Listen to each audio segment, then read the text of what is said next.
জামাত NCP এই সিস্টেমের মধ্যে নাই, তাদের দলের সোর নাই, তাদের ক্যান্ডিডেটদের মধ্যে খেলাপি ঋণ নেওয়ার লোক নাই, তারা আগে ক্ষমতা তো ছিল না, তাদের বিরুদ্ধে লুটপাতের কোনো ইতিহাস নাই, তারা পারফেক্ট না আমি জানি, কিন্তু তারা ক্লিন, পরিষ্কার পরিষ্কার এই রাষ্ট্রকে গড়ে তোলার যে প্রতিশ্রুতি তার মধ্যে কোনো খাদ নাই, এই প্রতিশ্রুতির মধ্যে কোনো প্রতারণা নাই।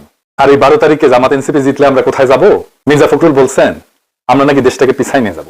যে ঠিকই বলছেন, আমরা পিছাই যাব, আমরা পিছাই যাব খেলাফায়ে রাশেদিনের ইনসাফের যুগে। সেই যুগে যাব যেখানে শাসন মানে ছিল না ক্ষমতার দম্ভ, শাসন মানে ছিল সৃষ্টিকর্তার কাছে জবাবদিহি। আমরা যাব সেই শাসনের দিকে যেখানে আমির রাতের অন্ধকারে শহরে ঘুরে বেড়াইতেন, নিজে কাঁধে খাবারের বস্তা তুলে নিতেন, খুঁজে খুঁজে দেখতেন কোথাও কোনো মা, কোনো শিশু না খেয়ে আছে কিনা, কোথাও কোনো শিশু অনাহারে কাঁদতেছে কিনা। যেখানে শাসক বলতেন ইউফ্রেটিস নদীর তীরে যদি একটা কুকুরও না খেয়ে মরে তার দায় আমার উপরে। সেই খেলাফতে শাসক কোনো আলাদা শ্রেণী ছিলেন না, তার জন্য ভিআইপি টার্মিনাল থাকতো না, তার জন্য প্লেনে ফার্স্ট ক্লাস বিজনেস ক্লাস থাকতো না, তার জন্য আলাদা ভবন থাকতো না।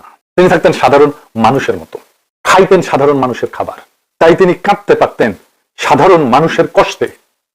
হ্যাঁ মির্জা ফখরুল, আমরা পিছনেই যাইতে চাই।